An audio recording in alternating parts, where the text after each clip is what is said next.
بسم الله الرحمن الرحيم اللهم لك الحمد حتى ترضى ولك الحمد إذا رضيت ولك الحمد بعد الرضا اللهم صل على محمد النبي الأمي وعلى آله وسلم تسليما كثيرا رب اشرح لي صدري ويسر لي أمري واحلل عقدة من لساني يفقهوا قولي السلام عليكم ورحمة الله تعالى وبركاته.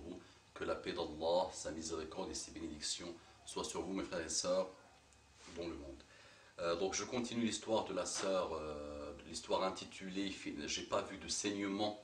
Finalement, tu n'étais pas vierge, donc on a dit que finalement, pas par pas, jusqu'à la fin, il y a eu l'aboutissement charnel et le monsieur lui a dit « Oublie-moi, oublie mon texto, oublie mon numéro de téléphone, oublie mon nom, oublie tout, bye bye, jeune femme, tu n'étais pas vierge. » Et donc, quand il a consommé, donc que Allah guide la jeune femme, qu'Allah lui pardonne, qu'Allah pardonne à ce monsieur, qu'Allah le guide, et qu'Allah préserve les enfants des musulmans partout dans le monde et qu'Allah guide l'humanité. Donc maintenant je vais essayer Inch'Allah de décortiquer cette histoire et de dire à mes frères et sœurs partout dans le monde comment Shaitan joue avec nous tous.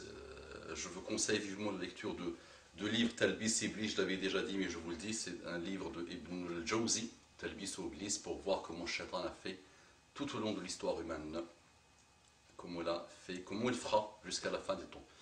Donc, comment décortiquer cette histoire? Donc, l'histoire a commencé, je suis une femme, je prends la décision de me marier. Ok? Je suis un homme, je prends la décision de me marier. Donc, première chose, je dois essayer de fixer l'objectif. Pourquoi je me marie? Ok? Pourquoi je me marie? Et tout doit être vers pour la volonté d'Allah subhanahu wa ta'ala. Ça, c'est la première chose. Donc, pourquoi je me marie? Voilà, première chose. Là, j'avais fait quelques interventions. Il y a des millions d'interventions alhamdoulilah, sur Internet de chers et de gens qui maîtrisent parfaitement la chose. Mes interventions sont toutes petites et toutes concrètes et toutes miettes par rapport à tout ce qui est alhamdoulilah dans le monde. Donc essayez d'abord d'être sûr et certain et d'avoir l'intention du mariage. Donc une fois que je décide de me marier, je vais parler d'abord Inch'Allah de la femme. Quand tu décides de te marier ma soeur, il faut absolument donner l'information à ton wali. Il y a des gens, c'est vrai, qui ne sont pas encore musulmans, qui vont prendre cette notion comme quelque chose de bizarroïde, que la femme ne peut pas prendre une décision sans. C'est pas ce qu'on dit, mais j'invite ces gens-là qui vont se poser des questions à lancer des recherches, et une fois qu'ils feront leurs recherches, l'aboutissement sera leur conversion et le retour à l'islam, et là ils vont voir la beauté de ce type de précepte islamique. Donc une fois qu'elle décide de se marier, il faut absolument qu'elle parle à son conseiller, son wali, quelqu'un de sage, son papa, le sage de la famille, le père, s'il est sage, ou le frère, quelqu'un vraiment de sage, son wali à elle. Il faut absolument qu'elle lui dise, qu'elle lui parle de sa volonté de mariage. Ça, c'est le premier pas de Shaitan avec cette jeune femme. Comment elle a été piégée, le Shaitan a commencé à jouer avec elle à partir de ce moment-là. Quand elle a décidé de faire ça toute seule dans son petit coin. Deuxième chose, une fois que je décide de me marier, je l'ai informé mon wali, j'ai informé même ma famille, des gens de ma famille, c'est pas interdit. Vous savez qu'à l'époque de Muhammad sallallahu alayhi wa sallam, il a belle époque qu'il a suivi, Khayrul Quruni, Qarni, Walladhi yali, Walladhi yali. Muhammad sallallahu alayhi wa sallam a dit, la meilleure des époques c'est mon siècle à moi, le siècle qu'il a suivi et le siècle qu'il a suivi. À cette époque-là, les femmes ne voyaient pas de mal à aller demander la main d'hommes, ça c'est pas interdit. Donc il faut le dire à la famille, il faut le dire aux connaissances, il faut le dire à tout le monde, il faut le poster sur Internet. C'est pas interdit de dire je veux me marier, ça, c'est même bien, d'accord. Une fois que cette jeune femme n'a pas respecté la première des conditions, d'abord informer le wali, elle a été piégée par Shaitan. Deuxième chose, c'est quand elle a commencé à faire sa recherche sur Internet. Je ne suis pas de ceux qui disent que l'Internet c'est mauvais, c'est malheureux, il y a des choses bien, il y a des choses pas bien. Dans l'Internet, dans la radio, dans la télé, l'Internet c'est le monde, c'est le marché. Dans le marché, il y a des gens bien, il y a des choses mauvaises, il y a des choses... Voilà. Qu'on soit dans une compagnie isolée, Shaitan joue avec les filles comme il joue avec les garçons. Dans une compagnie isolée du monde où il n'y a même pas la télé, Shaitan sait comment jouer dans les relations hommes-femmes et dans les relations plus globales, avec les gens. Donc là, ne croyez pas que c'est que réservé au monde de l'Internet. L'Internet, ça peut être une force de frappe phénoménale qui fera que dans 50 ans, le monde sera entièrement musulman. Peut-être. Voilà. Si chacun l'utilise bien. Donc, elle a décidé d'aller faire une recherche sur Internet. Il fallait aussi qu'elle pose et qu'elle demande et qu'elle prenne conseil au niveau de son wali. Il fallait qu'il lui dise. Obligatoire. Il fallait qu'il le sache, le wali, ou le conseiller, ou les conseillers. Voilà.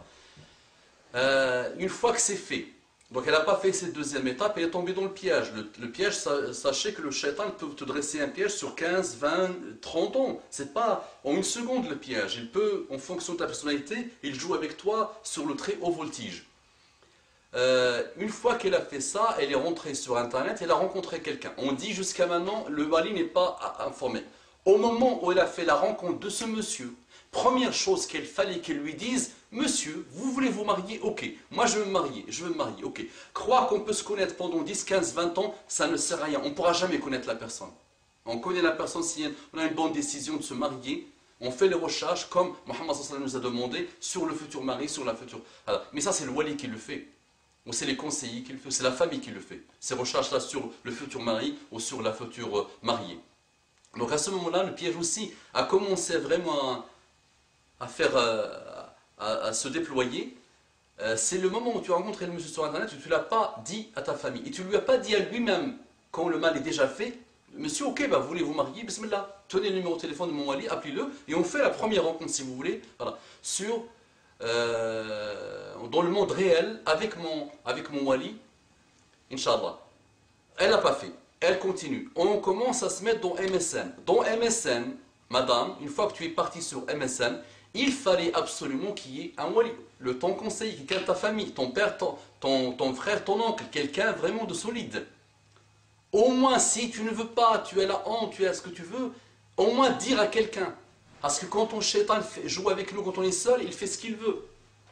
Alaykoum bil jama'ati fa inna dhi'ba yakulu min al-ghanam al-qasiya. Mohammed sallallahu alayhi wa sallam a dit alaykoum bil jama'a, soyez toujours avec un groupe, avec des humains, avec d'autres.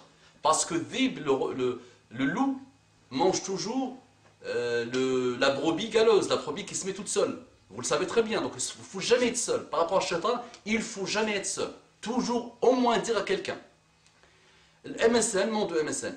À notre pas, on est parti vers l'échange téléphonique. Et là, c'est le piège total. Madame, tu étais toute seule avec le monsieur au téléphone, c'est bon. Tu cherches son cœur, il cherche ton corps. Il fera des choses que tu n'imagines même pas pour te faire tomber. Il a réussi à te faire tomber.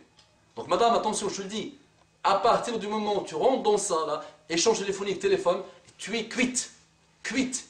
Et même lui, s'il a au départ une bonne intention, Shaitan joue avec lui. Donc je n'étais pas dans son intention à ce monsieur, et je ne cherche pas de lui trouver des excuses, et je ne cherche pas à trouver des excuses. Vous n'avez pas respecté. Et quand on ne respecte pas les préceptes d'Allah subhanahu wa ta'ala, on tombe dans ces pièges. Voilà. On a échangé les téléphones, le malheur a continué, mais à aucun moment, puisque tu étais seul dans ton monde, et il était seul peut-être dans son monde à lui, avec Shaitan, à aucun moment vous avez soumis la chose à quelqu'un. Vous soumettez même la chose à un post sur Internet. Postez un article sur Internet, demandez l'avis de vos frères. Et vous allez voir que sur 100 réponses, il y aura au moins 80 qui va te dire non, non, non, non. Même ceux qui n'ont pas beaucoup de sciences musulmanes vont te dire attention, méfie-toi. Parce que chacun a vécu une expérience. Même s'il n'a pas beaucoup de connaissances islamiques, il va te dire attention, piège. J'ai déjà vécu ça. Donc vous avez échangé les téléphones, énième pas, et la rencontre. Et là, vous avez fait l'aboutissement des malheurs et l'aboutissement des pièges. Première rencontre. Si cette rencontre s'est faite sans la présence d'un wali, de ton wali, c'est le piège. Parce que vous avez passé un mois à se séduire par téléphone, à s'apprivoiser par téléphone, et vous avez fait l'aboutissement par cette rencontre malheureuse. Et après, les rencontres ont continué. Après, tu as voyagé vers lui. Pourquoi? Sans le dire à personne. Tu voyages toute seule. Et étudie, madame, les hadiths du voyage de la femme toute seule. Et vois les malheurs qui se sont produits à cause des voyages de la femme toute seule. Voilà. Donc, c'est pas la peine que je continue vers les autres pas, parce que là, c'est bon, une fois que la première rencontre s'est déroulée, le piège était vraiment très déployé par Shaitan, il n'y avait presque plus rien à faire, sauf à ce moment-là dire à un wali ou parler avec quelqu'un. Ça n'a pas été fait, le mal a été fait, que Allah nous pardonne, que Allah te pardonne, que Allah nous guide, que Allah guide ce frère, que Allah te guide ma soeur, et que Allah pardonne à tout le monde, et on n'est pas là pour te juger ou pour juger quoi que ce soit, on est là juste pour dire tirons les leçons et avançons Inch'Allah vers la paix avec Allah subhanahu wa ta'ala. أقول قولي هذا واستغفر الله لي ولكم فاستغفروه إنه كان غفارا رحيما. اللهم صل على محمد النبي الأمي وعلى آله وسلم تسليما كثيرا.